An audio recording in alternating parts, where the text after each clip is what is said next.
হয়তো দেখা হবে আবারও বহু বছর পর, কোনো চেনা রাস্তার মোড়ে অথবা অচেনা কোনো এক তল্লাটে। খুব চেনা দুটি মানুষ দাঁড়িয়ে থাকবে মুখোমুখি, তবু সব কিছু বড্ড বেশি অচেনা।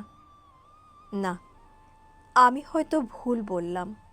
আমরা শুরু থেকেই অচেনা, কবেই বা চেনা ছিলাম। হয়তো দেখা হবে, কথা হবে, প্রশ্ন করা হবে, কেমন আছো? আমিও খুব সহজেই সৌজন্যমূলক হাসি দিয়ে বলবো, ভালো আছি। ইনফ্যাক্ট খুব বেশি ভালো আছি। অতঃপর রাস্তার সমাপ্তি হলো।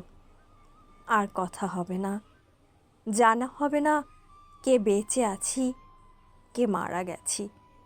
শুধু আরও একবার থেকে যাবে শব্দ হয়ে, ভালো আছি, ভালো থেকো।